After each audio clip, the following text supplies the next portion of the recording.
What's Trending, a Jason Rantz exclusive. I got a hold of some audio from an anti-Semitic event, a panel at Western Washington University. It actually took place in May, and it was part of their anti-apartheid week, although they officially called it Israeli Apartheid Week.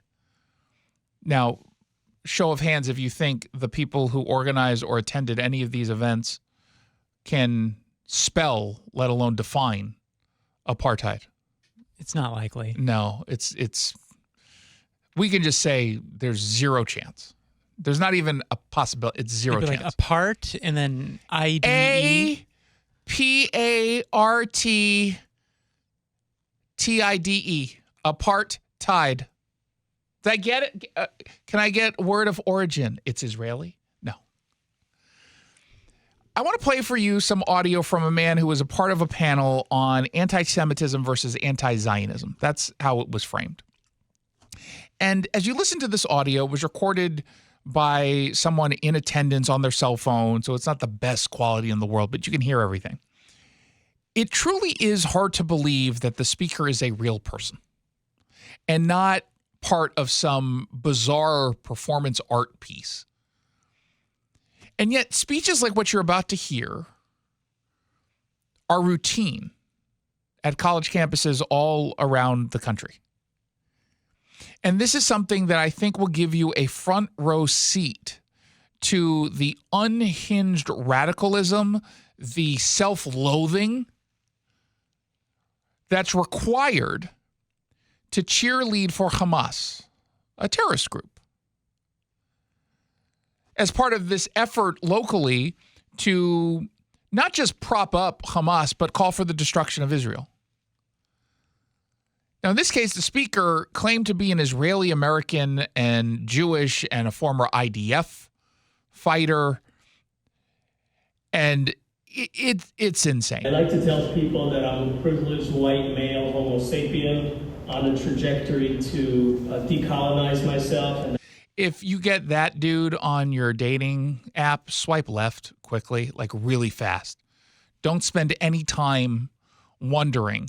If someone introduces themselves as a privileged white male homo sapien on a trajectory to decolonize myself, I don't know. If you don't see that as a red flag, I don't know what could possibly be said to garner any kind of just like weird vibes with the dude. I think this is the second day in a row we have to bring up low T. This is a new what's lower than low T? No T. I mean, again, listen to this dude. I like to tell people that he likes to tell people that. That's a problem. You like telling people that, and I believe him when he says that. I'm a privileged white male homo sapien on a trajectory to decolonize myself, and that's exactly how I approach this struggle. I believe in an intersectional approach to struggle against Zionism, which I see as a form of white supremacy and Western imperialism. Okay. So, boy, did he include a whole lot of progressive buzzwords there. This is I'm an academic when not actually being an academic. What does it mean to decolonize oneself? Seriously, what does it mean when you say, I want to decolonize myself? Now, the concept of decolonization, according to the radical left, is part of a broader kind of cultural, social, ideological effort to dismantle systems or challenge systems and institutions and ideas that they believe to be rooted in colonialism or the idea of Western dominance. So in other words, it's just anti-West. That's really what it is. That's all it is. A lot of them are concerned with like quote unquote power structure where Western forces are dominant. They're trying to push for sort of a restoration of like indigenous cultures and traditions and whatnot. And it's almost always white guys and white ladies who hold these positions and use the terms decolonize. But to decolonize oneself is to change in this concept or in this context, changing their own belief systems and values and assumptions that they've made about the so-called dominant system of Western culture. I thought it just meant he was going to leave. Fingers crossed. I'm a scientist, a neuroscientist. Run. And this is my approach. This is how I look at settler colonialism, at aggression, at war, and at the struggle that we face. Lastly, I'm also Israeli American and Jewish. I served in the IDF. Self-loathing is a real thing, ladies and gentlemen. And I feel bad for him because he has convinced himself or has been convinced that he's somehow a bad guy for being Jewish. For 3 years, hence my journey for decolonization has been a very long one and is ongoing. And I tend to not focus on these identities because these are exactly the identities that are weaponized by Zionism and are used in order to distract and divert attention from the ongoing expansionism, which is the focus, the apartheid, the genocide. So real quickly, have you followed anything for the last 12 seconds? No, I kind of tuned out But there. lots of buzzwords.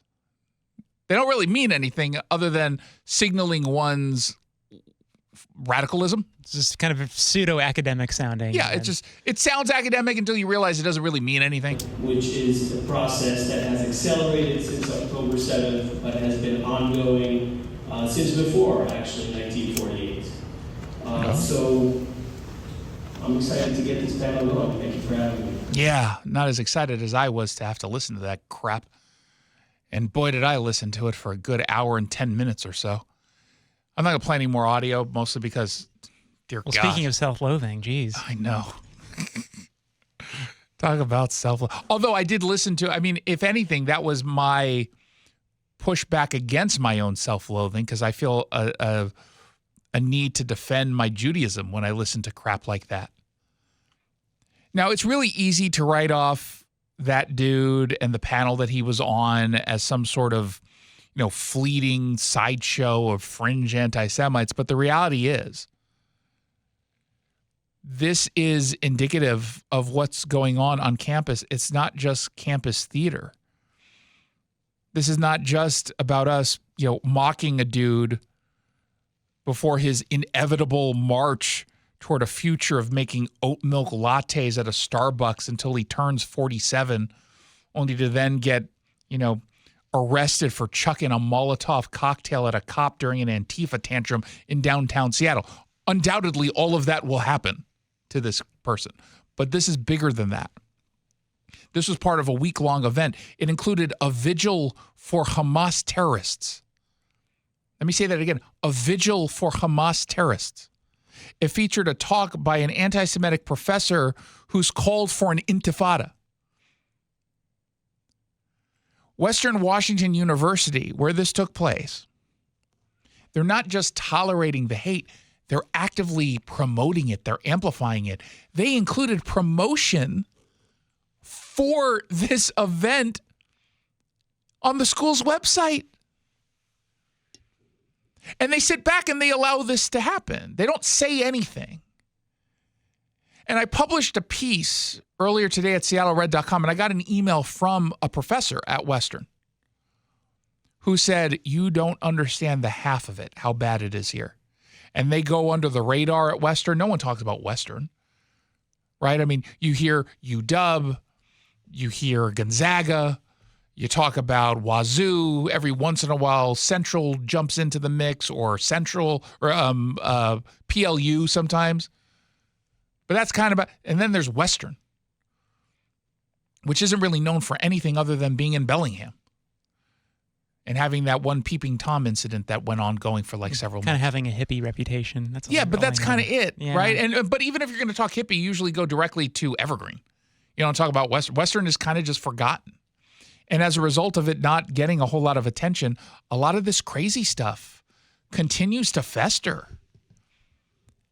And the kids there, they end up being indoctrinated by their professors, and they go out into the real world believing this garbage, hating Jews, hating Israel, hating Western culture, hating capitalism, and then bam, at some point they get into a position of power and they start making decisions that actually impact our lives. That's not good for any of us. So if you want to read more about this, head on over to seattlered.com or text the keyword rants, R-A-N-T-Z, to 1-800-465-8770, and I'll go ahead and send you a clip.